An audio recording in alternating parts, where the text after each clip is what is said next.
Primera parte del libro Habitación propia de Virginal Woolf, capítulo 1. Este ensayo está basado en dos conferencias leídas en octubre de 1928 ante dos clubes estudiantiles de arte y literatura en la Universidad de Cambridge, Art Society en la Facultad de Newnham, Utah, One Damn Thing After Another, en la Facultad de Girton. Los artículos eran muy largos para leerlos en su totalidad y, desde entonces, se han modificado y extendido. Quizás estén pensando, nosotras le pedimos que hablara sobre las mujeres y la ficción, ¿qué tiene que ver eso con una habitación propia? Intentaré explicarme. Cuando me pidieron que hablara sobre las mujeres y la ficción, me senté a la orilla de un río y empecé a reflexionar sobre el significado de esas palabras. Podrían ser sencillamente unos comentarios sobre Fanny Burnett, unos más sobre Jane Austen, un homenaje a las hermanas Bronte y un boceto de su casa parroquial bajo la nieve en Howard, algunas ocurrencias, si fuera posible, sobre Mary Russell Medford, una alusión respetuosa a George Eliot y una mención a Elizabeth Gaskell. Eso habría bastado. Sin embargo, algo me decía que esas palabras no eran tan simples. El tema de las mujeres y la ficción podría significar, y tal vez así quisieron dármelo a entender, las mujeres y su forma de ser, o las mujeres y la ficción que escriben, o las mujeres y la ficción que se escribe sobre ellas, o, de cierta manera, una relación indisoluble entre estos tres enfoques si quieren que así los aborde, pero, cuando empecé a considerar el tema de este último modo, que me parecía el más interesante, pronto me di cuenta de que tenía un gran inconveniente, no podría nunca llegar a una conclusión. O podría nunca cumplir con lo que desde mi punto de vista es la tarea principal de una oradora, darles, después de un discurso de una hora, un grano de pura verdad para que o envuelvan las hojas de sus libretas y lo conserven por siempre en la repisa de la chimenea. Lo único que podría hacer sería darles mi opinión sobre un asunto menor. Una mujer debe tener dinero y una habitación propia si va a dedicarse a escribir ficción, lo cual, como podrán darse cuenta, deja sin resolver el asunto de la verdadera naturaleza de la mujer y la verdadera naturaleza de la ficción. He eludido, pues, el deber de llegar a una conclusión sobre estos dos temas. A mi parecer, las mujeres y la ficción siguen siendo cuestiones no resueltas. Entonces, para compensarlas voy a hacer lo posible por mostrarles cómo me formé esta opinión sobre la habitación y el dinero. Voy a desenrollar para ustedes, lo más completa y libremente posible, el hilo que me condujo a ese pensamiento. Quizás si develo las ideas y los prejuicios que hay detrás de esa afirmación, se darán cuenta de que tienen algo de relación con las mujeres y la ficción. En todo caso, cuando un tema es controversial, y cualquier asunto sobre el sexo lo es, no se puede pretender tener la razón. Tan solo ese puede mostrar cómo se llegó a la opinión que se tiene y brindarle al público la oportunidad de que saque sus propias conclusiones si que ignore las limitaciones, los prejuicios y las idiosincrasias de la oradora. En este caso, es probable que la ficción contenga más verdad que la realidad. Por eso les propongo, aprovechando todas las libertades y licencias que tiene una novelista, contarles la historia de los 2 días que precedieron a esta visita, como, agobiada por el peso del tema que me pusieron sobre los hombros, lo analicé con cuidado y lo entrelacé con mi vida cotidiana. Sobra decir que lo que voy a describir no existe, Osbridge es un invento, lo mismo que Fernand. Hablo en primera persona simplemente porque es práctico para referirme. Capítulo 2. La escena, si puedo pedirles que me sigan, había cambiado. Todavía caían las hojas, pero ahora en Londres, no os obligue. Tengo que pedirles también que se imaginen una habitación, como cualquier otra, con una ventana que da hacia otras ventanas y por donde pueden verse los sombreros de la gente, los camiones y los automóviles, y sobre la mesa de la habitación, una hoja de papel blanco en la que está escrito en mayúsculas las mujeres y la ficción, pero nada más. Parecía que la inevitable continuación del almuerzo y la cena en Osbridge iba a ser, desafortunadamente, una visita al Museo Británico. Una tenía que exprimir todas estas impresiones para separar lo personal y accidental y obtener así el líquido puro, el aceite esencial de la verdad, pues esa visita a Osbridge y el almuerzo y la cena me habían dejado una gran cantidad de preguntas. ¿Por qué bebían los hombres vino y las mujeres agua? ¿Por qué era un sexo tan próspero y el otro tan pobre? ¿Qué efecto tiene la pobreza en la ficción? ¿Qué condiciones se necesitan para crear obras de arte? Miles de preguntas surgían a la vez, pero necesitaba respuestas, no preguntas. Solo obtendría una respuesta si consultara a los eruditos y a los imparciales, quienes se han elevado por encima de los conflictos verbales y de la confusión del cuerpo y han publicado el resultado de sus razonamientos e investigaciones en libros que se encuentran en el Museo Británico. Si la verdad no está en los estantes del Museo Británico, ¿dónde? Me preguntaba, mientras buscaba una libreta y un lápiz, ¿podía uno encontrarla? Así, provista, confiada e inquieta, partí en busca de la verdad. El día, aunque no muy lluvioso, era lúgubre y las calles del barrio del museo estaban llenas de carboneras destapadas por donde tiraban costales de carbón. Carruajes de 4 ruedas se aproximaban y depositaban sobre el pavimento cajas atadas con cuerdas, las cuales contenían, supongo, toda la ropa de alguna familia suiza o italiana que buscaba fortuna o refugio o algún otro lujo conveniente que pueda encontrarse en los hospedajes de Bloomsbury en invierno. Los mismos hombres de siempre, con voz ronca, desfilaban por las calles con carretillas cargadas de plantas. Algunos gritaban, otros cantaban. Londres era como un taller. Londres era como una máquina. A todos nos tiraban hacia adelante y hacia atrás sobre esta tela lisa para estampar algún patrón. El Museo Británico era otro departamento de la fábrica. Se abrieron las puertas giratorias y estando ahí, de pie, bajo la vasta cúpula, me sentía como un pensamiento en una inmensa frente calva espléndidamente rodeada de una franja de nombres famosos. Me dirigí a la recepción, tomé un pedazo de papel, abrí un volumen del catálogo y esos 5 puntos indican 5 minutos de estupefacción, asombro y perplejidad. ¿Tienen idea de cuántos libros se escriben sobre mujeres en un año? ¿Saben cuántos de esos son escritos por hombres? ¿Son conscientes de que ese Homo es quizás el animal más analizado del universo? Había llegado con una libreta y un lápiz con la intención de pasarme la mañana leyendo, creyendo que al final de esta habría transferido la verdad a mi libreta, pero tendría que ser una manada de elefantes y una jungla de arañas, pensé, desesperada, porque son los animales que viven más años y tienen más ojos. Para poder enfrentarme a todo esto, necesitaría garras de acero y un pico de latón para romper apenas la cáscara. ¿Cómo? Me pregunté, ¿voy a encontrar granos de verdad entre toda esta masa de papel? Impaciente, empecé a hojear rápidamente la larga lista de títulos. Incluso los nombres de los libros me pusieron a reflexionar. Se entiende que el sexo y su naturaleza atraiga a médicos y biólogos, pero lo que me parecía sorprendente y difícil de explicar era que el sexo, o sea, la mujer, también atrajera a simpáticos ensayistas, hábiles novelistas, hombres jóvenes con maestría en humanidades, hombres sin estudios, hombres sin ninguna cualificación aparente, excepto que no son mujeres. Algunos de estos libros eran, a primera vista, frívolos y jocosos, muchos, por el contrario, eran serios y proféticos, morales y exhortativos. Tan solo los títulos hacían pensar en una infinidad de maestros y clérigos montados en sus plataformas y púlpitos hablando sin parar con una locuacidad que sería por mucho la hora estipulada para tal discurso, sobre este único tema. Es un fenómeno de lo más extraño y, por lo visto, aquí consulté la letra H, limitado al sexo masculino. Las mujeres no escriben libros sobre hombres, un dato que recibí con alivio porque, si primero tuviera que leer todo lo que los hombres han escrito sobre las mujeres y después todo lo que las mujeres han escrito sobre los hombres, la planta que florece una vez cada 100 años florecería 2 veces antes de que yo pudiera empezar a tomar notas. Así pues, luego de elegir unos 12 volúmenes de un modo perfectamente arbitrario, puse mis papelitos en la bandeja de alambre y esperé en mi cubículo, entre los demás exploradores del aceite esencial de la verdad. ¿Cuál podría ser la razón de esta curiosa disparidad? Me pregunté mientras dibujaba rueditas en los pedazos de papel que pagaban los contribuyentes británicos, porque las mujeres, a juzgar por este catálogo, son mucho más interesantes para los hombres que los hombres para las mujeres. Me parecía algo muy peculiar. Empecé a imaginarme libremente la vida de los hombres que se pasan escribiendo libros sobre mujeres, si eran viejos o jóvenes, casados o solteros, de nariz colorada o jorobados.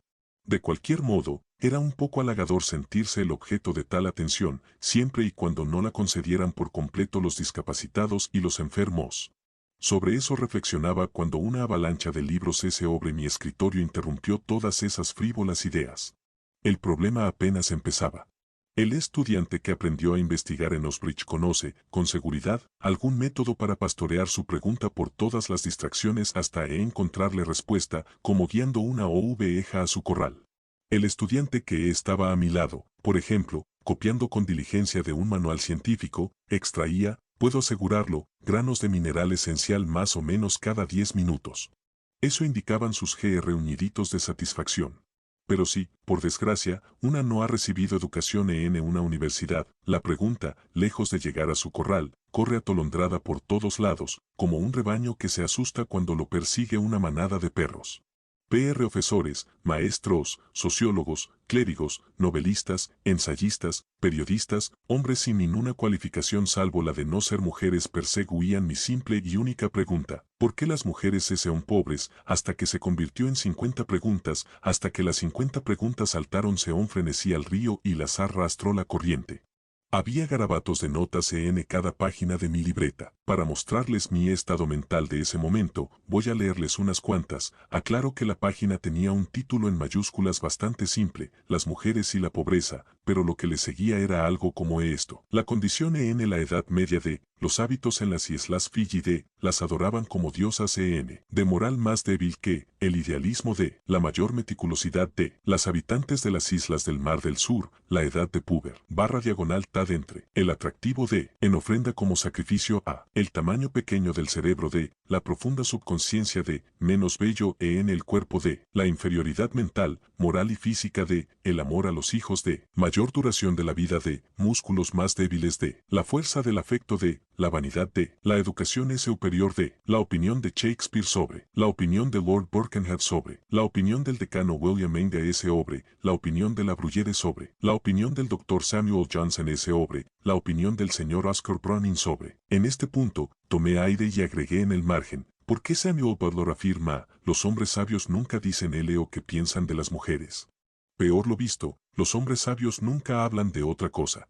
No obstante, continué, reclinándome en mi silla y mirando la vasta cúpula en la que era un único, pero ahora algo hostigado pensamiento, lo más desafortunado es que los hombres sabios nunca piensan o mismo sobre las mujeres. Esto decía P.O.P., la mayoría de las mujeres no tiene carácter en absoluto. Luego, esto decía la Bruyere, les femmes sont extremes, elles se ont meilleures ou pires que les hommes, 4. Es una contradicción directa de dos entusiastas observadores que eran contemporáneos, ¿son capaces o no de recibir educación? Napoleón pensaba que no, el Dr. Johnson opinaba lo contrario. 5. ¿Tienen o no alma? Algunos salvajes dicen que no, por el contrario, otros sostienen que las mujeres son semidivinas y las adoran por ese motivo. 6.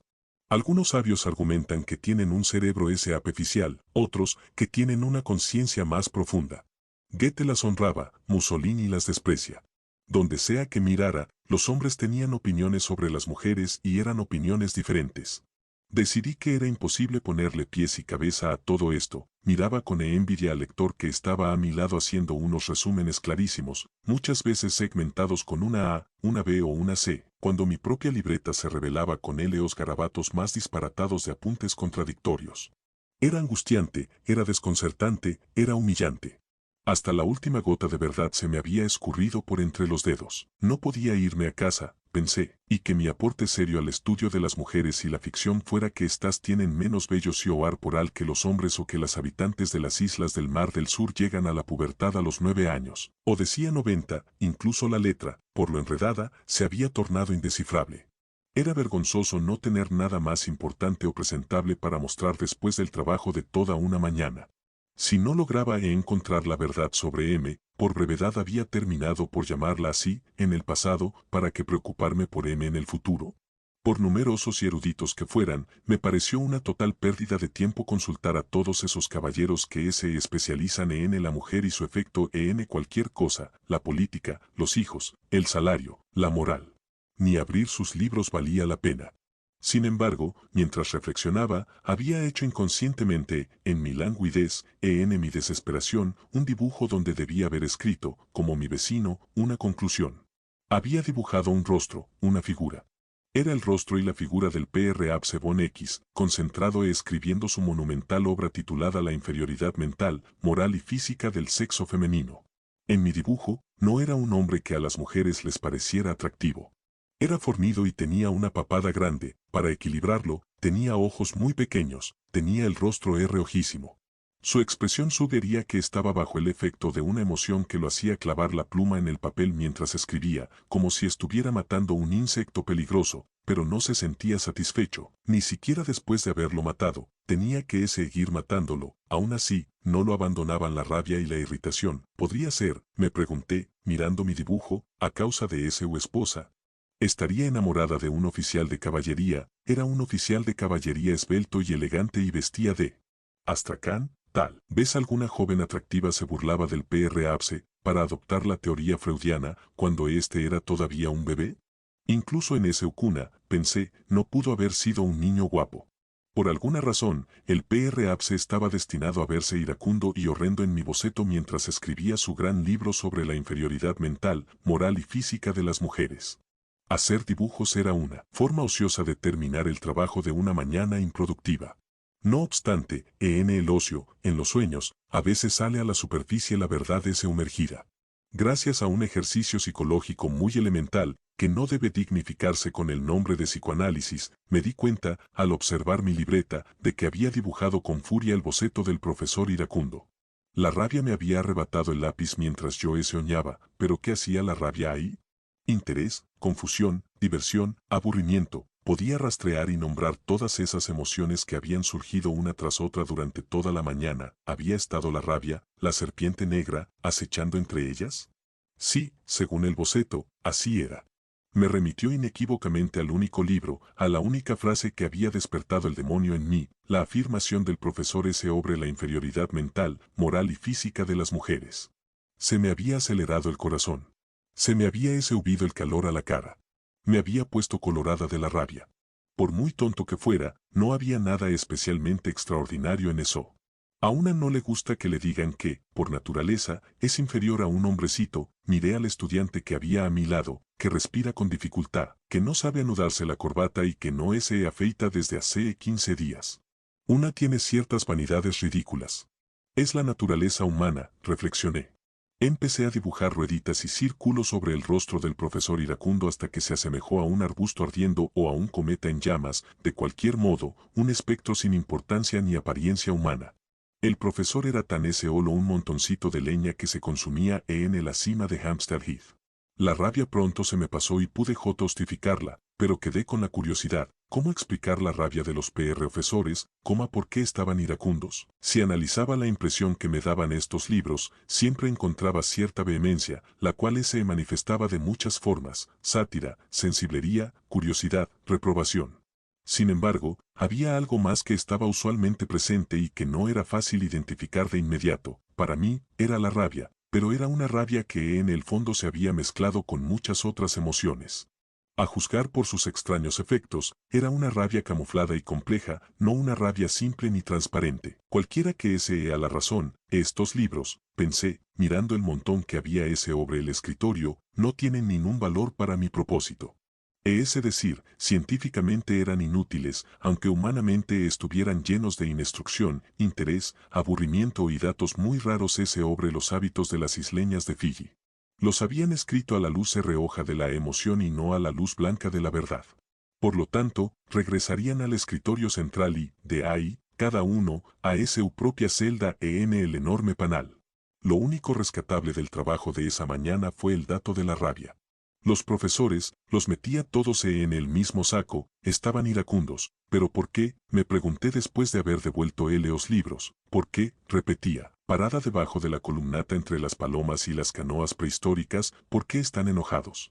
Con esta pregunta en mente, empecé a andar para buscar un lugar donde almorzar. ¿Cuál es la naturaleza real de o qué, por ahora, llamo su rabia?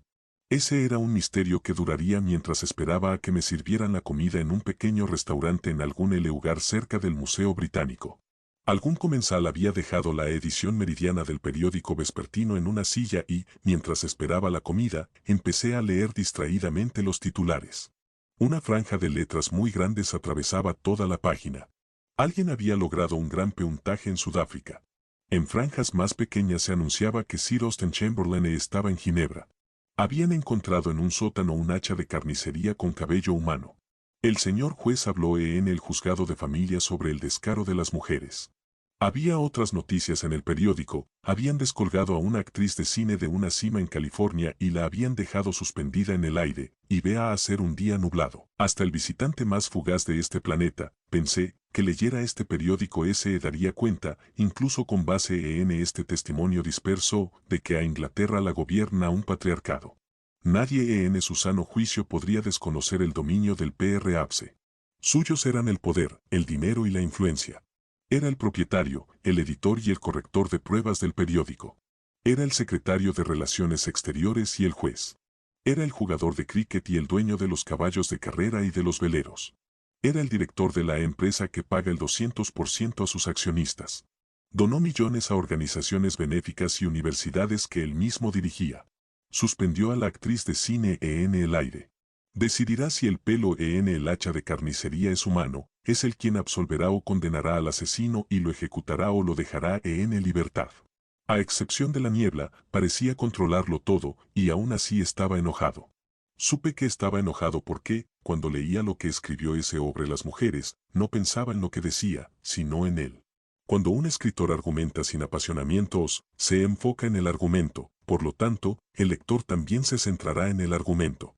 Si hubiera escrito desapasionadamente sobre las mujeres, si hubiera utilizado pruebas irrefutables para fundamentar su argumento y si no hubiera querido que el resultado fuera una cosa en vez de otra, a mí tampoco me habría molestado. Habría aceptado la realidad tal como se acepta el ejou de que una arveja es verde o de que un canario es amarillo. Que así sea entonces, habría dicho. Sin embargo, me dio rabia porque él tenía rabia. De todos modos, parecía absurdo. Pensé mientras le daba la vuelta al periódico, que un hombre con todo su poder tuviera rabia, o de algún modo es la rabia, me pregunté, el duendecillo familiar, el asistente del poder. A las personas ricas, por ejemplo, muchas veces les da rabia porque asumen que los pobres quieren apoderarse de su riqueza.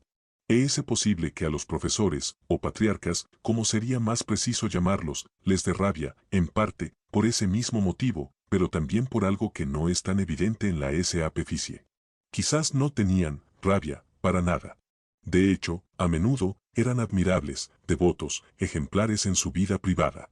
Tal vez cuando el profesor insistió con un poco de demasiada vehemencia en la inferioridad de las mujeres, no le preocupaba esa inferioridad sino su propia superioridad. Era eso lo que estaba protegiendo con tanto ímpetu y empeño porque para él era una joya invaluable. Para ambos sexos, la vida, pensé mientras miraba a la gente abrirse paso por la acera, es ardua, difícil, es una constante lucha y requiere una valentía y una fortaleza inagotables.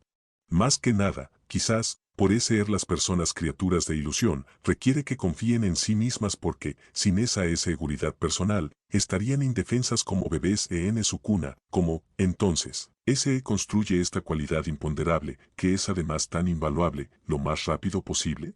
Pensando que otras personas son inferiores, creyendo que se tiene alguna superioridad innata sobre otros, lo cual puede ser riqueza, rango, una nariz recta o el retrato que hizo Rami del abuelo, porque no existe límite para los patéticos dispositivos de la imaginación humana.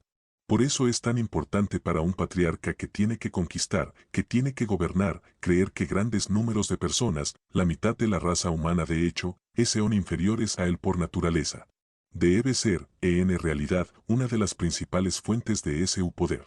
Ahora veamos la vida real a la luz de esta observación. Pensé, ayuda a explicar algunos de esos misterios psicológicos que se echan de ver al margen de la vida diaria, explica mi asombro del otro día cuando Z, el más compasivo, el más modesto de los hombres, al abrir un libro de Rebecca Wast y leer un fragmento, exclamó, una consumada feminista, dice que los hombres son unos snobs.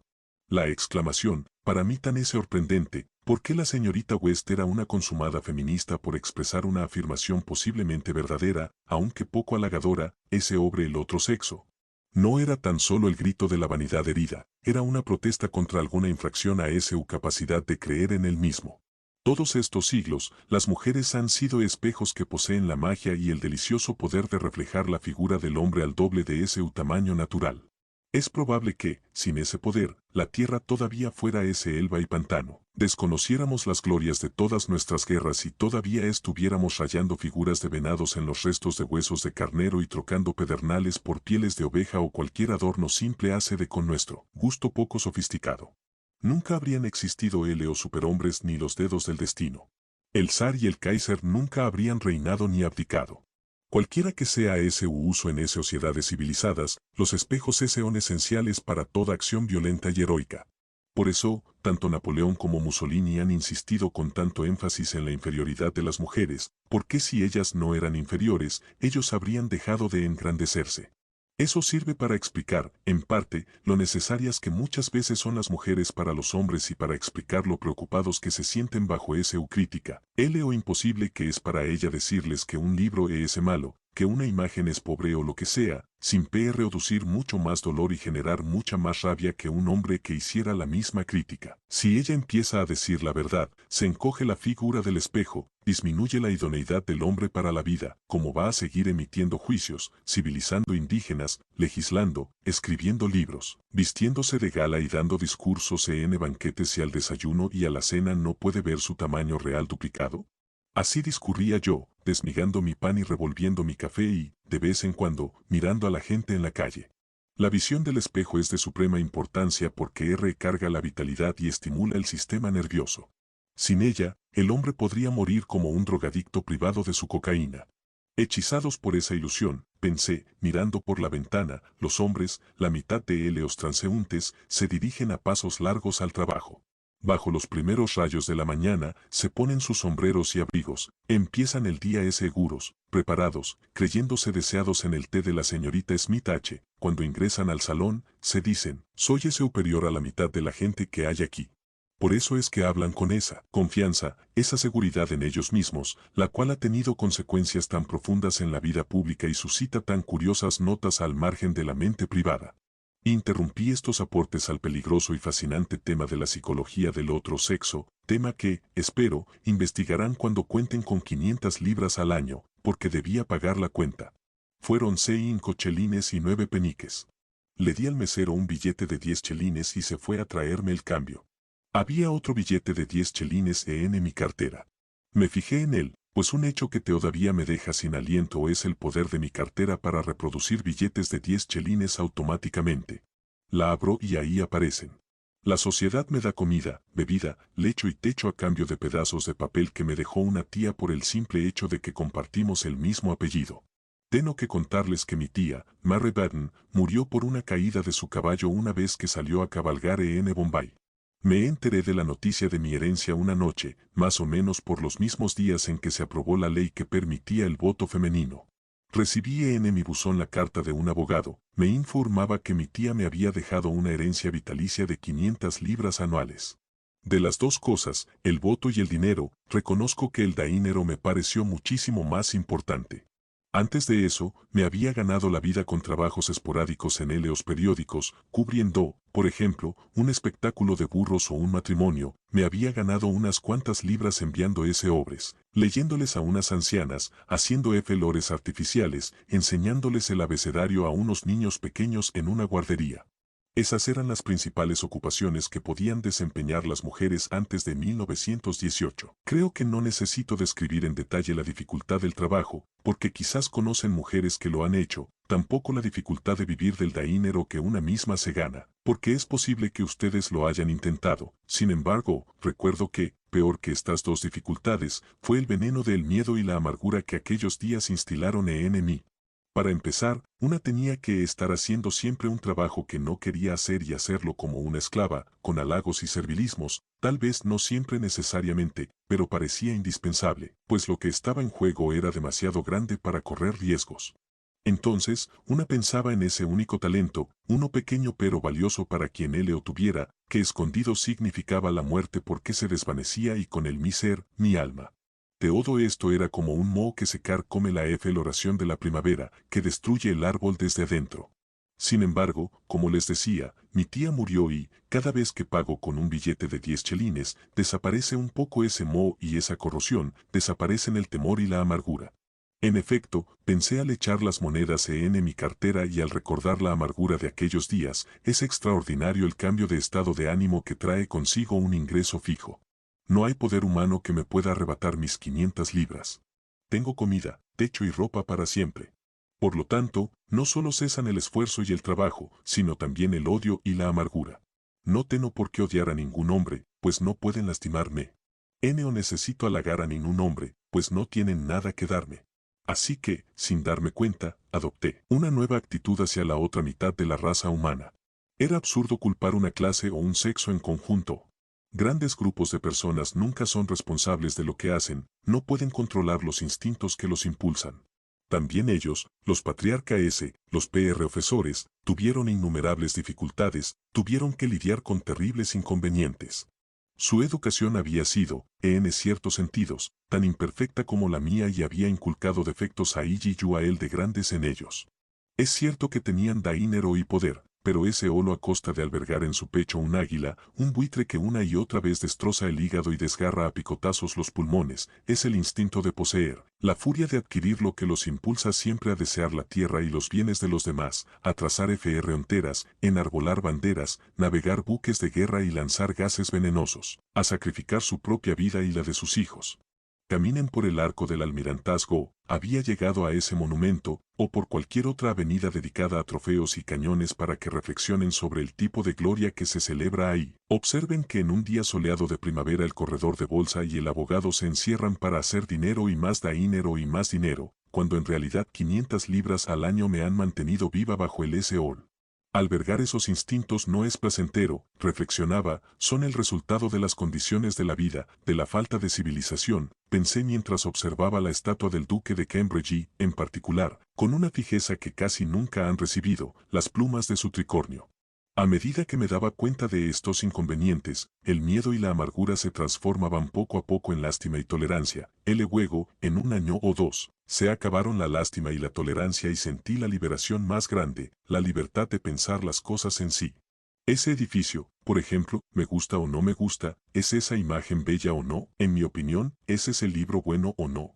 En efecto, la herencia de mi tía me había revelado el cielo y había reemplazado la gran e imponente figura de un caballero que Milton me había recomendado adorar a perpetuidad, por una vista del cielo abierto. Con esas cavilaciones y especulaciones, regresé a mi casa al lado del río.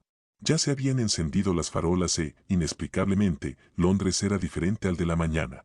Era como si, después de funcionar todo el día, la gran máquina hubiera fabricado con nuestra ayuda unos cuantos metros de algo bello y fascinante, un tejido intenso con ojos destellantes, un monstruo leonado con rugidos de cálido aliento.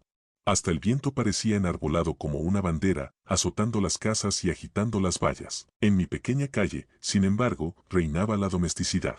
El panor de fachadas descendía por su escalera, la niñera regresaba, empujando el coche con cuidado, para darles la comida a los niños, el estibador de carbón doblaba los costales vacíos uno encima del otro, la tendera hacía las cuentas del día con manoplas rojas puestas, pero IOE estaba tan absorta en el problema que ustedes habían descargado en mí que ni siquiera podía ver esas acciones cotidianas sin asociarlas con un centro. Me pareció que hoy en día es más difícil, mucho más que hace un siglo incluso, decir cuál de esos empleos es superior o más necesario. ¿Es mejor estibar carbón o cuidar niños? ¿Vale menos para el mundo la señora del aseo que ha criado a 8 niños que el abogado que ha trabajado para tener 100.000 libras? No tiene sentido hacer esas preguntas porque nadie puede responderlas. Aparte de que el valor para comparar a una señora del aseo con un abogado varía de década en década, ni siquiera tenemos instrumentos para medir ese valor al día de hoy. Qué tonto había sido de mi parte pedirle al profesor pruebas irrefutables de esto o aquello en su argumento sobre las mujeres. Incluso, aunque hoy pudiéramos estar seguras del valor de un talento, ese valor cambiará, en cuestión de un siglo muy posiblemente habrá cambiado por completo. Además, en unos 100 años, pensé cuando llegué a la puerta de mi casa, las mujeres habrán dejado de ser el sexo protegido. Por lógica, participarán en todas las actividades y los esfuerzos que una vez se les negó. La niñera estibará carbón, la tendera operará una máquina. Todas las suposiciones fundamentadas en la realidad observada cuando las mujeres eran el sexo protegido habrán desaparecido, como, por ejemplo, aquí un pelotón de soldados marchaba por la calle. El opuesto de que las mujeres, los cleraigos y los jardineros viven más que otra gente. Si se elimina esa protección, si están expuestas a los mismos esfuerzos y actividades, si pueden ser soldados y navegantes y operarias y trabajadoras portuarias, ¿no morirían las mujeres mucho más jóvenes o mucho más rápido que los hombres? Entonces diríamos, hoy vi a una mujer, como cuando decíamos, hoy vi un avión.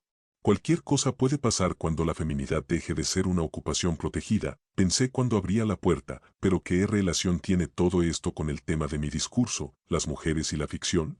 Me pregunté mientras entraba a la casa a alguien que no existe en realidad. En medio de las mentiras que pronunciarán mis labios, tal vez haya algo de verdad, les corresponde a ustedes encontrar esa verdad y decidir si vale la pena conservar algo de ella. De él o contrario, pueden, por ese puesto, tirar todo esto a la basura y olvidarlo. Estaba yo, llámenme Mary Barton, Mary Sidon, Mary Cormachael o por el nombre que prefieran, no es importante, sentada a la orilla de un río hace 1 o 2 semanas disfrutando el agradable clima de octubre, perdida en mis pensamientos. Esa cadena de la que les he hablado, las mujeres y la ficción, la necesidad de llegar a alguna conclusión sobre un tema que suscita todo tipo de prejuicios y pasiones, me doblegaba hasta el vuelo. A derecha e izquierda, algunos arbustos dorados y carmesíes refulgían y hasta parecían arder como el fuego. En la otra orilla, los sauces, con su larga melena, dejaban oír su perpetuo lamento. El río reflejaba a su antojo partes de cielo, de puente, de árbol ardiente, y después de que el universitario atravesara esos reflejos con ese bote de remos, estos se reconstruían como si nunca hubiera pasado nada. Allá una podría pasarse el día y la noche unida en ese pensamientos. El pensamiento, para llamarlo con un nombre más digno del que merecía, había dejado caer su sedal a la corriente. Y vea minuto a minuto de aquí para allá entre los reflejos y la hierba, flotando y dejándose hundir por el agua, hasta que sentí el suave tirón de una idea que de repente se enmarañaba al extremo del sedal. Entonces la alé con cautela y la examiné con cuidado. Ahí tirada en la hierba, qué pequeña e insignificante era esa idea mía, un pececito que algún pescador bondadoso devuelve al agua para que crezca y algún día valga la pena freírlo y comérselo. O las voy a importunar ahora con esa idea, aunque si se fijan bien, es posible que la descubran ustedes mismas en el transcurso de mi exposición. Sin embargo, sin importar que tan pequeña fuera, tenía las propiedades misteriosas de clase. De nuevo en la mente, se torneó fascinante e interesante y a medida que saltaba, se sumergía y aparecía por aquí y por allá, propició tal agitación y tal tumulto de ideas que fue imposible quedarme quieta. Así fue como terminé caminando deprisa por un terreno cubierto de hierba. Al instante, la figura de un hombre se puso de pie para interceptarme. Al principio, no me di cuenta de que los gestos de un objeto de apariencia extraña, con chaqué y camisa de etiqueta y cuyo rostro expresaba horror e indignación, estuvieran dirigidos a mí. Me valí más del instinto que de la razón, él era Bedel, yo, una mujer. Aquí estaba el césped, allá, el sendero. Solamente a los profesores y estudiantes se les permitía permanecer aquí, el camino de gravilla era mi lugar. Tales pensamientos fueron obra de un momento. Cuando retomé el sendero, el bedel bajó los brazos y su rostro recuperó el sosiego habitual. Aunque es mejor caminar por el césped que por la gravilla, el daño no era significativo. De lo único que podría acusar a los profesores y estudiantes de la facultad, cualquiera que sea, es de haber ahuyentado mi pececito por querer proteger el engramado que han pisado durante 300 años. Ya no podía recordar la idea que me había llevado a invadir tan descaradamente aquella propiedad privada. El espíritu de la paz descendía como una nube del cielo, porque si el espíritu de la paz mora en alguna parte es en las plazoletas y los patios de Osbrigue en una agradable mañana de octubre. Al caminar por esos edificios universitarios y atravesar aquellos corredores antiguos, la aspereza del presente parecía suavizarse. El cuerpo parecía estar protegido por una milagrosa vitrina de cristal a través de la cual no penetraba el sonido, y la mente, liberada de cualquier contacto con la realidad, a menos que una volviera a invadir el césped, tenía la libertad de detenerse en cualquier reflexión que armonizara con el momento. Por casualidad, un recuerdo aislado de un antiguo ensayo sobre una visita a Osbridge en unas vacaciones de verano me hizo pensar en Charles Lamb, o Saint Charles, como dijo Thackeray, llevándose a la frente una carta de Lamb. Efectivamente, entre todos los muertos, les cuento mis pensamientos como se me vinieron a la cabeza. Lamb es uno de los más simpáticos, uno a quien me habría gustado preguntarle cómo escribió sus ensayos. Es que sus ensayos son superiores incluso a los de Max Beerbohm, pensé, con toda su perfección, gracias a ese destello salvaje de imaginación, esa grieta luminosa de genialidad que él os deja deformados e imperfectos, pero estrellados de poesía. Lamb debió haber llegado a Osbridge hace unos 100 años. Desde luego, escribió un ensayo, cuyo nombre se me escapa, sobre el manuscrito de uno de los poemas de Milton, Lycidas tal vez, que encontró aquí. Lamb describió cómo lo impactó pensar en la posibilidad de que cualquier palabra en Lycidas pudo haber sido diferente de lo que terminó siendo. Pensar que Milton cambiara las palabras de ese poema le parecía una especie de sacrilegio. Esto me llevó a recordar lo que pudiera de Lycidas y a divertirme adivinando cuál palabra pudo haber sido la que Milton había cambiado y por qué. Luego se me ocurrió que el mismo manuscrito que Lamb había visto estaba a tan solo unos 100 metros, de manera que podía seguir sus pasos a través del patio y llegar a esa famosa biblioteca que albergaba el tesoro. Además, recordé, cuando emprendía mi camino, es en esta famosa biblioteca que también se preserva el manuscrito de la historia de Henry Ashman de Thackeray. Los críticos suelen decir que esta es la novela más perfecta de Thackeray. Sin embargo, la artificialidad de su estilo, que imita el del siglo XVIII, dificulta la lectura, según recuerdo, a menos que en efecto el estilo del siglo XVIII fuera natural para Thackeray, lo cual podría comprobarse observando el manuscrito para ver si las modificaciones se hicieron a favor del estilo o del sentido, pero entonces se tendría que definir qué es estilo y qué es significado, una cuestión que, en este punto, ya estaba a la entrada de la biblioteca. Debí haber abierto la puerta porque de inmediato apareció, impidiéndome el paso, como un ángel guardián batiendo una teoga negra en vez de unas alas blancas, un caballero canoso, apacible, aunque disgustado, quien se disculpaba en voz baja y me hacía retroceder porque las mujeres solo podían ingresar a la biblioteca si iban acompañadas de un profesor de la facultad o provistas de una carta de recomendación. Que una mujer haya maldecido una famosa biblioteca es un asunto totalmente indiferente para tal biblioteca. Venerable y apacible, con todos sus tesoros a salvo en ese seno, duerme con complacencia y, por lo que a mí respecta, seguirá durmiendo siempre. Nunca despertaré esos ecos, nunca solicitaré esa hospitalidad de nuevo, juraba, indignada, mientras bajaba las escaleras. Todavía faltaba una hora para el almuerzo. ¿Qué debía hacer? ¿Pasearme por la pradera? ¿Sentarme a la orilla del río? Sin duda, era una encantadora mañana otoñal, las hojas rojas se balanceaban al caer. Habría sido agradable hacer cualquiera de las dos, pero me llegó la música a los oídos. Se estaba llevando a cabo alguna ceremonia o celebración. El órgano se lamentaba magníficamente cuando pasé por la puerta de la capilla.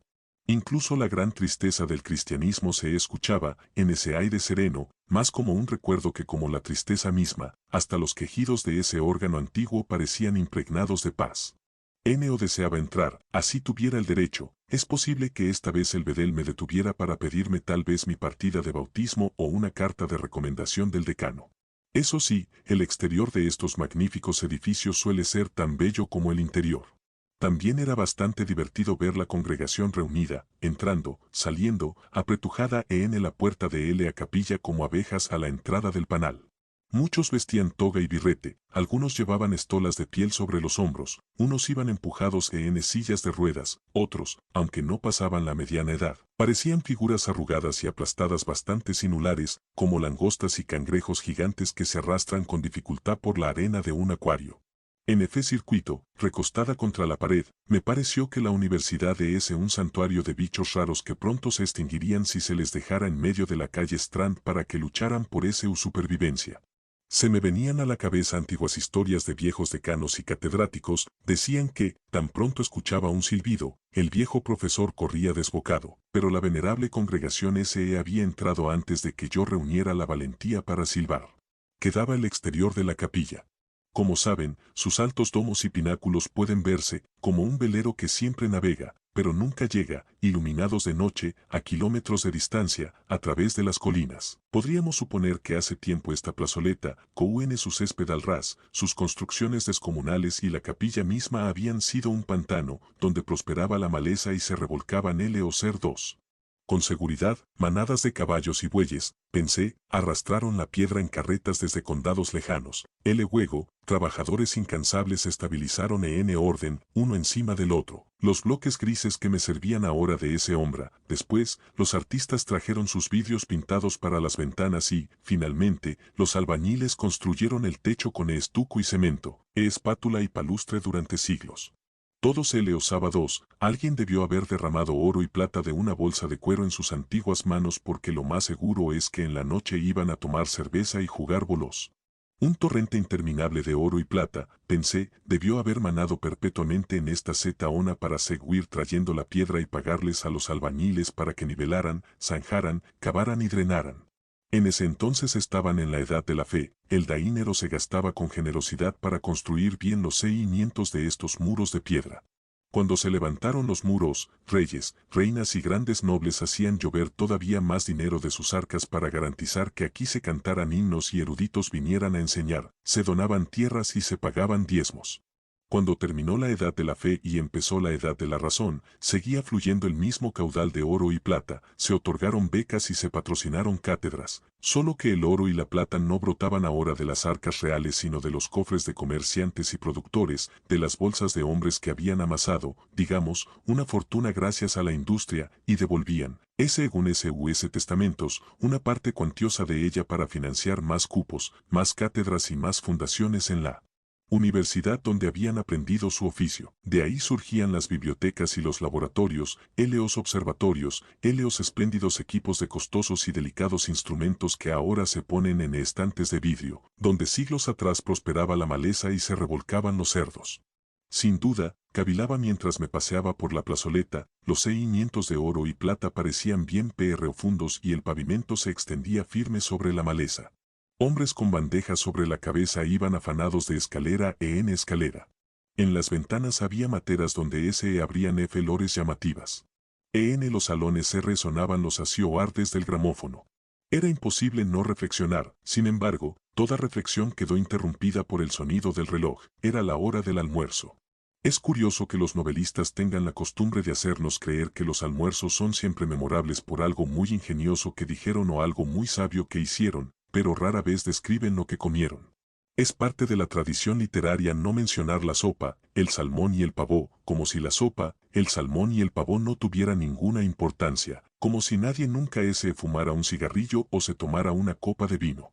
Sin embargo, yo me tomaré la libertad de contarles que en esta ocasión el almuerzo empezó con lenguado, servido en plato hondo, bañado, a elección del cocinero de la facultad, en una blanquísima crema, salvo por el toque de pintas cafés aquí y allá como las de los costados de una cierva. Después, llegaron las perdices, pero si imaginan un plato con un par de pájaros marguans pelados, están equivocadas.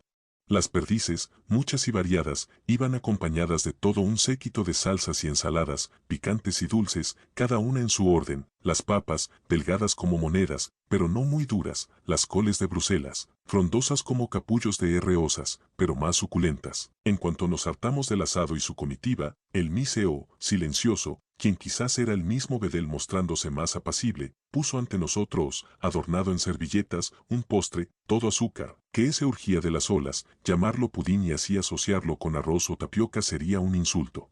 Mientras tanto, las copas de vino habían adoptado tonalidades amarillas y carmesíes, se habían vaciado, se habían vuelto a llenar. Así, poco a poco, se había iluminado, en el centro de la columna vertebral, que es la sede del alma, no esa difícil lucecita eléctrica que llamamos brillantez, que se prende y se apaga en nuestros labios, sino el más profundo, sutil y subterráneo resplandor que es la rica llama amarilla de la interacción racional. No hay necesidad de apurarse ni de brillar ni de ser más que uno mismo. Todos vamos al cielo y Anton van Dyck nos acompaña.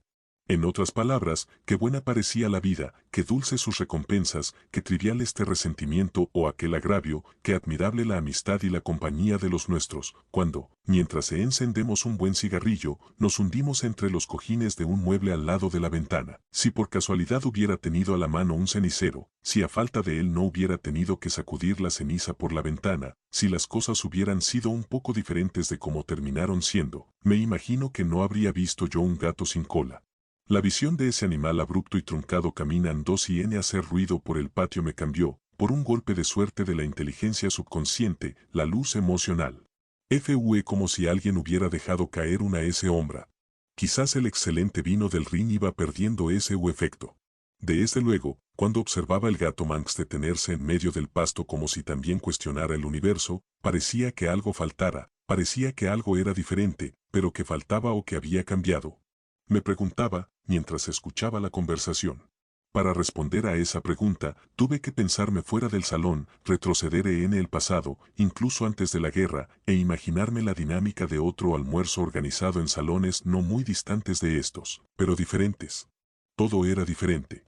Los invitados, que eran muchos, jóvenes y de ambos sexos, continuaban mientras tanto la conversación, la cual transcurría de mil maravillas, plácida, libre y entretenidamente. A medida que la charla avanzaba, la contrasté con el trasfondo de esa otra conversación, y al compararlas tuve la certeza de que una era la descendiente, la legítima heredera de la otra. Nada había cambiado, nada era diferente, salvo que, aquí escuché con atención no todo lo que decían, pero sí el murmullo o la corriente que había detrás. Sí, era eso, ese era el cambio.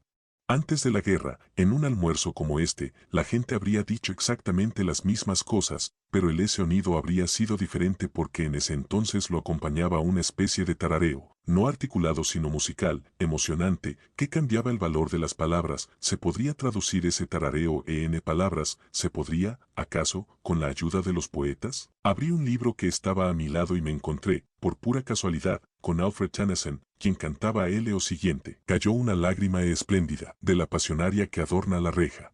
Ya viene ella, paloma mía, amada mía, ya viene ella, destino mío, veída mía. Ya se acerca, llora la rosa roja. Viene tarde, se lamenta la rosa blanca. Atenta estoy, dice la espuela de caballero. La espero, susurra el lirio. ¿Era eso lo que los hombres tarareaban en los almuerzos antes de la guerra? ¿Y las mujeres? Mi corazón es como un pájaro cantor que anida en un retroceso oño recién regado. Mi corazón es como un manzano, de gruesos frutos que arquean las ramas. Mi corazón es como una concha irisada que chapotea en un mar calmo. Más alegre que todos está mi corazón porque ha llegado mi amor. ¿Era eso lo que las mujeres tarareaban en los almuerzos antes de la guerra? Era tan ridículo imaginarse a las personas tarareando eso, incluso en un susurro, en los almuerzos antes de la guerra que estallé de la risa y tuve que justificarla señalando el gato Manx, que si ese veía un poco absurdo, pobre animal, si cola, en medio del pasto, si había nacido así o había perdido su cola en un accidente. El gato descolado, aunque ese dice que existen algunos en la isla de Man, es más escaso de lo que se cree. Es un animal raro, pintoresco más que bello. Es curioso cómo cambian las cosas por una cola, ya saben, es el tipo de cosas que una dice cuando se termina un almuerzo y la gente empieza a buscar sus abrigos y sombreros. Este almuerzo, gracias a la hospitalidad del anfitrión, había durado hasta bien entrada la tarde. El hermoso día de octubre se desvanecía, caminaba por la avenida y caían las hojas de los árboles. Con suave contundencia, las puertas, una tras otra, parecían cerrarse detrás de mí. En cerraduras bien aceitadas, incontables bedeles encajaban una cantidad innumerable de llaves, estaban asegurando la casa del tesoro por otra noche. Después de la avenida, se sale a una carretera, se me olvida el nombre, que, siempre y cuando se gire hacia el lado correcto, conduce hasta Fernán. Aunque había suficiente tiempo. La cena allí apenas se servía a las 7:30 y casi que ni necesitaba cenar después de semejante almuerzo. Es extraño como un fragmento de poesía se nos queda en la mente y nos hace avanzar a su ritmo por el camino. Esas palabras, cayó una lágrima espléndida, de la pasionaria que adorna la reja. Ya viene ella, paloma mía, amada mía. Bailaban en mis venas mientras caminaba deprisa hacia Hadingley, luego, cerca de una presa que agitaba las aguas, cambié de ritmo y canté. Mi corazón es como un pájaro cantor que anida en un retroceso oño recién regado. Mi corazón es como un manzano. ¡Qué poetas!, exclamé, como se exclama al anochecer, qué poetas eran. En una especie de celos, supongo, por nuestra propia época, si bien estas comparaciones son tontas y absurdas, me pregunté si honestamente se podrían nombrar dos poetas que sean hoy tan grandes como Tennyson y Cristino Rosari lo fueron entonces. Peor supuesto que es imposible compararlos, pensé, mientras miraba esas aguas espumosas. El motivo preciso por el que esa poesía provoca tal abandono, tal éxtasis, es que celebra algún sentimiento que olíamos tener en almuerzos antes de la guerra tal vez, de manera que respondemos con facilidad y familiaridad sin tener que verificar el sentimiento o compararlo con alguno que tengamos ahora. Por el contrario, los poetas vivos expresan un sentimiento que en realidad se está fabricando y arrancando de nosotros en el momento. De entrada, no lo reconocemos, por algún motivo, le tememos con frecuencia, lo observamos con interés y lo comparamos celosa y sospechosamente con el viejo sentimiento que conocíamos. Ahí radica la dificultad de la poesía moderna, y es por esa dificultad que una no logra recordar más de 2 líneas consecutivas de ningún buen poeta Moude, no peor esta razón, de que mi memoria me falló. El argumento flaqueó a falta de material, pero ¿por qué? Seguía preguntándome, mientras me dirigía hacia Hadingley, dejamos de tararear en ese susurros en los almuerzos? ¿Por qué Alfred dejó de cantar? Ya viene ella, paloma mía, amada mía. ¿Por qué Cristina dejó de responder? Más alegre que todos está mi corazón porque ha llegado mi amor. ¿Podríamos culpar a la guerra? Cuando se dispararon las armas en ese agosto de 1914, los rostros de hombres y mujeres se tornaron tan vulgares a los ojos de los demás que se mató el romance. Sin duda, fue impresionante, en particular, para las mujeres con SUS ilusiones de educación y demás, ver los rostros de nuestros dirigentes a la luz del fuego de artillería. Se veían tan feos, alemanes, ingleses, franceses, tan estúpidos. Sin importar dónde se echa la culpa o a quién se le echa, la ilusión que inspiró a Tennyson y a Cristina Rosari a cantar con tanta pasión por la llegada de SUS amados es mucho más escasa ahora que entonces. Os queda leer, mirar, escuchar, recordar. A fin de cuentas, ¿por qué culpa? Si era una ilusión, ¿por qué no elogiar la catástrofe, la que hubiera sido, que destruyó la ilusión y en lugar de ella estableció la verdad?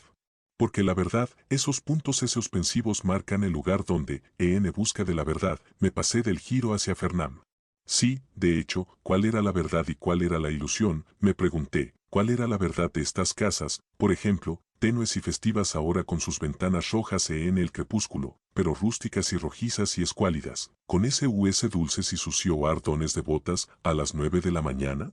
Los sauces y el río y los jardines a lo largo del río, vagos ahora con la sigilosa neblina sobre ellos, pero dorados y rojos a la luz del sol, ¿cuál era su verdad y cuál era su ilusión?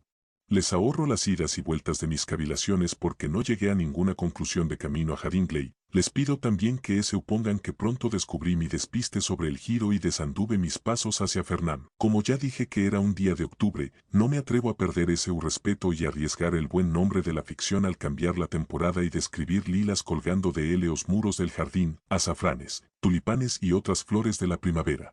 La ficción debe ser fiel a los hechos, pues entre más reales sean estos mejor será aquella, eso nos dicen.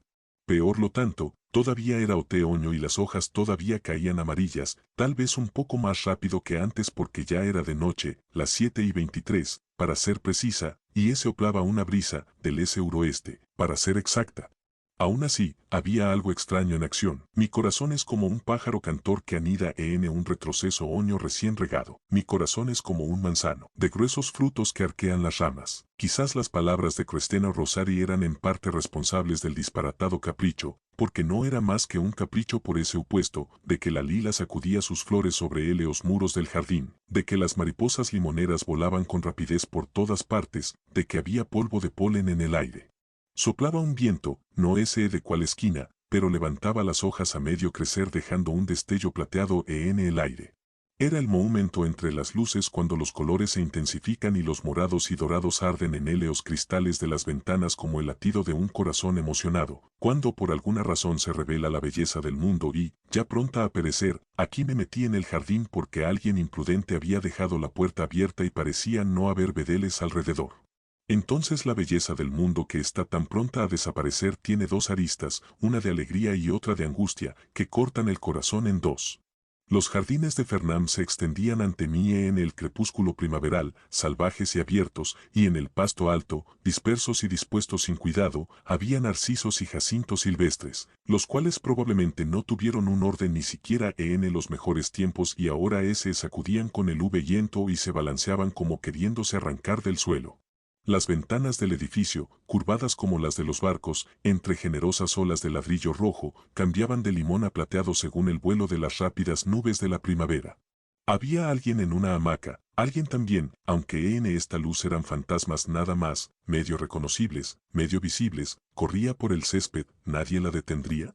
Luego, en la terraza, como si saliera brevemente para tomar aire, para mirar el jardín, apareció una figura encorvada, formidable pero humilde, de frente prominente y con el vestido desgastado. ¿Podría ser la famosa académica J.H. en persona? Todo era tenue, pero a la vez intenso, como si una estrella o una espada rasgara el manto que el crepúsculo había arrojado sobre el jardín, como el destello de alguna realidad terrible que suele aparecer de improviso del corazón de la primavera.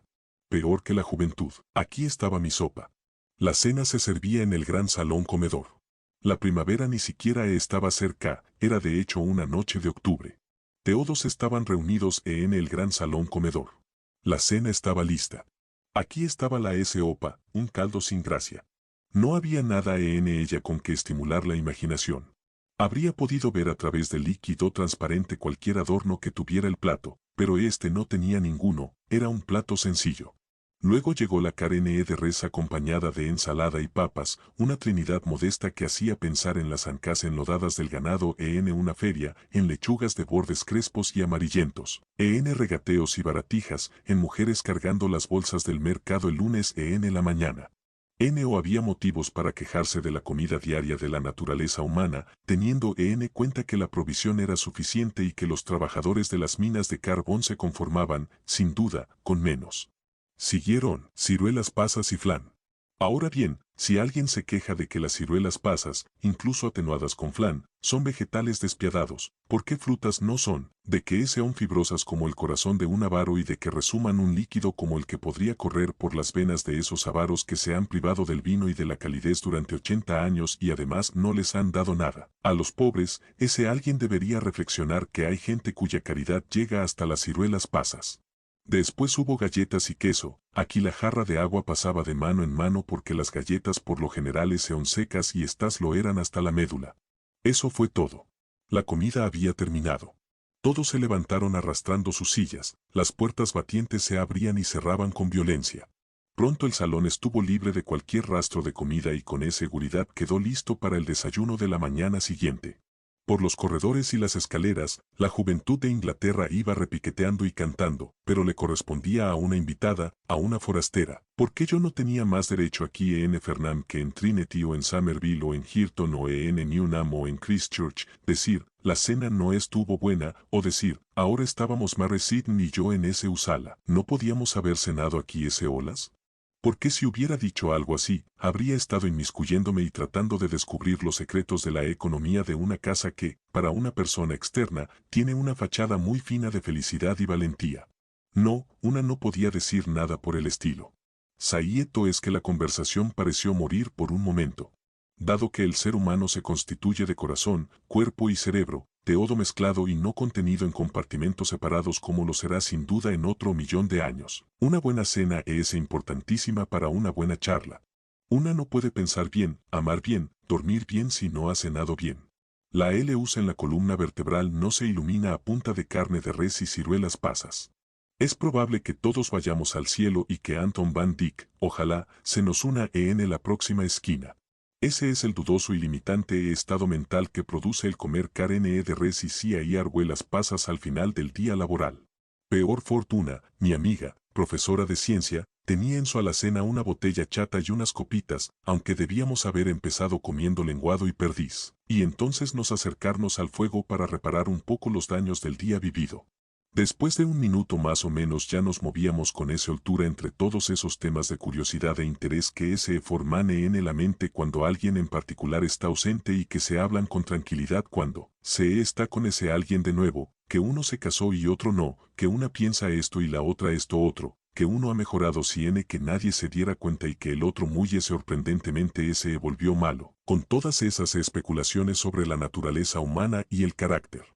Dao grandioso mundo en el que vivimos que brotan con naturalidad de tales comienzos.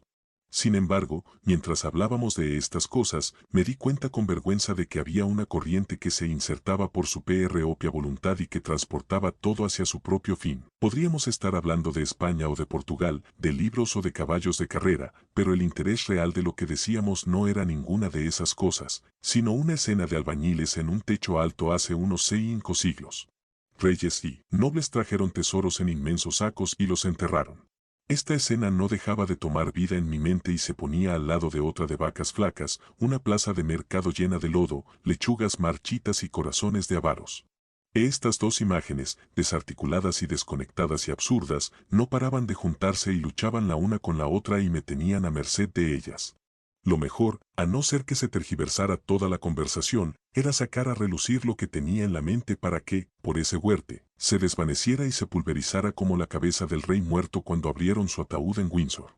Así pues, en pocas palabras, Le hablé a la señorita Sitten sobre los albañiles que habían estado todos esos años en el techo de la capilla y sobre los reyes y reinas y nobles que cargaban sacos de oro y plata a la espalda para embutirlos en la tierra. Luego le hablé de cómo los grandes magnates financieros de nuestro tiempo llegaron para entregar cheques y bonos, supongo, donde los otros habían entregado lingotes y trozos de oro en bruto. Todo eso yace debajo de los edificios de allá. Dije, pero en este edificio, donde nos encontramos ahora, ¿qué hay debajo de sus valientes ladrillos rojos y las descuidadas hierbas salvajes de ese jardín? ¿Qué fuerza hay detrás de esa vajilla sencilla de porcelana que utilizamos para cenar? Y aquí ese me salió antes de que pudiera impedirlo, la carne de res, el flan y la cia y argüellas pasas. Pues, dijo Mary Sitten, alrededor del año 1860, pero te sabes la historia, dijo, tal vez aburrida del relato. Se alquilaban habitaciones, continuó, se creaban comités, se enviaban sobres, se redactaban circulares, tenían reuniones, se leían cartas en voz alta. Fulano P.R. omitió tanto. Por el contrario, el señor no da ni un penique. El Saturday Review fue muy irrespetuoso. ¿Cómo podemos recaudar fondos para pagar las oficinas? Organizamos un bazar. ¿Podríamos encontrar a una hermosa joven que se siente en primera fila? Busquemos lo que John Stuart Mill dijo al respecto. ¿Alguien puede persuadir al editor de publicar una carta? ¿Podemos pedirle a Lady que la firme? Lady está por fuera de la ciudad. Es probable que las cosas se hicieran así hace 60 años y era un esfuerzo religioso y se gastaba mucho tiempo en eso. Fue solo después de una larga lucha y con la mayor dificultad que lograron reunir 30.000 libras. Así que por obvias razones no podemos tener vino ni perdices ni sirvientes que lleven platos de estaño en la cabeza, dijo. No podemos tener sillones ni habitaciones separadas. Las comodidades, dijo, citando algún libro, tendrán que esperar. 3. Tan solo pensar en todas esas mujeres que trabajaban año tras año para reunir a duras penas 2.000 libras, y aunque lograran conseguir 30.000 libras entre todas, estallamos irritadas por la reprobable pobreza de nuestro exo. ¿Qué estaban haciendo nuestras madres entonces que no tuvieron riqueza que dejarnos, empolvándose la cara, asomándose a las ventanas de los almacenes, alardeando bajo el sol en Monte Carlo? Había algunas fotos en la repisa. ¿Es posible que la madre de Mary, si esa era su foto, hubiera sido una derrochadora en su tiempo libre? Tuvo 13 hijos con un ministro de la iglesia, pero en tal caso la alegría y disipación le habían dejado muy pocos rastros de disfrute en el rostro. Tenía un cuerpo desgarbado, era una señora mayor con un chal a cuadros abrochado por un camafeo grande, estaba sentada en un sillón de mimbre, tratando de que un espaniel mirara a la cámara, con la divertida pero forzada expresión de alguien que está segura de que el perro se moverá en cuanto brille el flash. Ahora bien, si la señora Sitten hubiera elegido los negocios, si se hubiera convertido en fabricante de seda artificial o magnate de la bolsa de valores, si hubiera dejado 200 o 300.000 libras a Fernand, podríamos estar cómodas esta noche y el tema de nuestra conversación podría ser la arqueología, la botánica, la antropología, la física, la naturaleza del átomo, la matemática, la astronomía, la relatividad, la geografía. Si tan la señora Sitten, madre y su abuela hubieran aprendido el gran arte de hacer dinero y lo hubieran donado, como padres y sus abuelos, para crear fundaciones y cátedras y premios y becas destinadas para su propio sexo, podríamos haber cenado muy cómodamente, aquí solas, carne de ave con una botella de vino, sin exagerar. Podríamos haber anhelado una vida placentera y honorable al amparo de una de las profesiones patrocinadas con benevolencia, podríamos haber estado explorando o escribiendo, soñando despiertas con venerables lugares del planeta, meditando sentadas en las gradas del Partenón oyendo a la oficina a las 10 y regresando a casa tranquilamente a las 4:30 para escribir un poco de poesía. No obstante, si la señora Sitten y sus semejantes hubieran empezado a hacer negocios a los 15 años, no existiría Mary, ahí era donde fallaba el argumento. Le pregunté a Mary qué pensaba al respecto.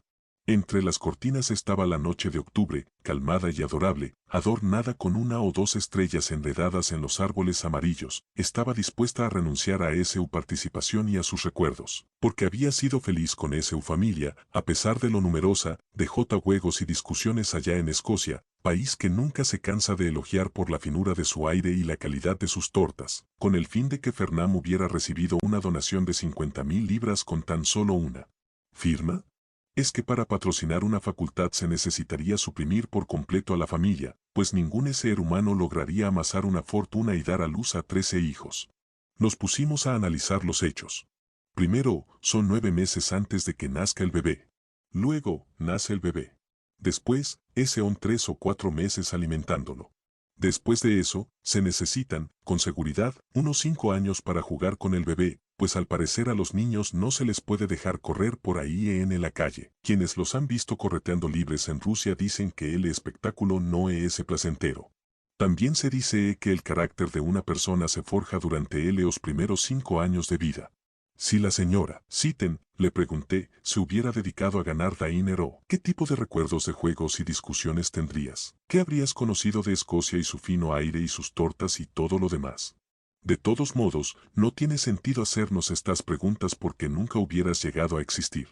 Además, es igual de inútil preguntarse qué habría pasado si la señora Sitten, su madre y su abuela hubieran amasado una gran fortuna y la hubieran destinado a construir los cimientos de la facultad y la biblioteca. ¿Por qué en primer lugar era imposible que ganaran dinero y en segundo lugar, así hubiera sido posible, la ley les negaba el derecho de ser dueñas del dinero que ganaran?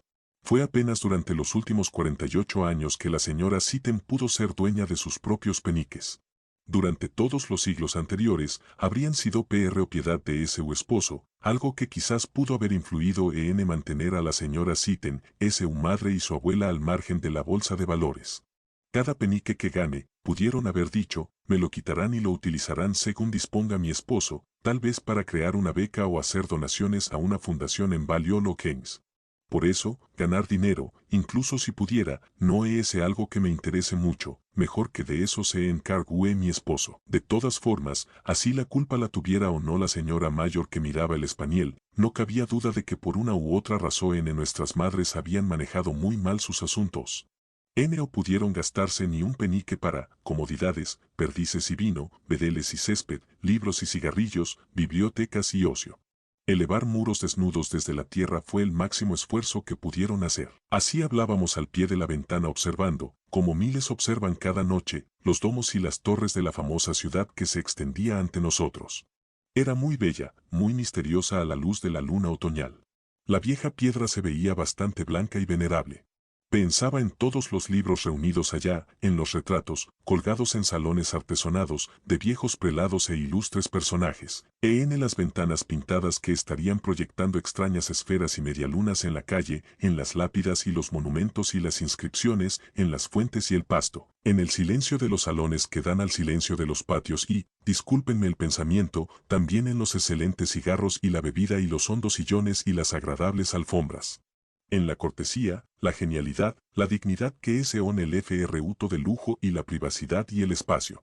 Ciertamente, nuestras madres no nos habían proporcionado nada similar a eso, las mismas a quienes se les había dificultado reunir 30.000 libras, las mismas que daían a luz 13 hijos para ministros de la religión en Saint Andrews. Entonces regresé a mi posada y, mientras caminaba por las calles oscuras, pensaba en esto y aquello, como una piensa al final del día laboral.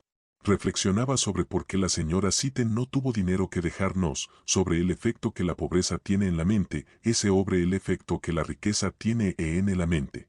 Pensaba en los extraños ancianos con estolas de pieles sobre los hombros a quienes había visto esa mañana y recordaba cómo, si alguien silbaba, uno de ellos salía corriendo. Pensaba en el órgano resonando en la capilla y en las puertas cerradas de la biblioteca. Pensaba en lo desagradable que es que te impidan el acceso. Pensaba en que es peor quizás que te impidan la salida, y, pensando en la seguridad y prosperidad de un sexo y en la pobreza e inseguridad del otro y en el efecto de la tradición y de la falta de tradición en la mente de un escritor, me pareció al fin que era hora de enrollar la piel arrugada del día, con los argumentos, las impresiones, la indignación y la risa, y arrojarla al cerco.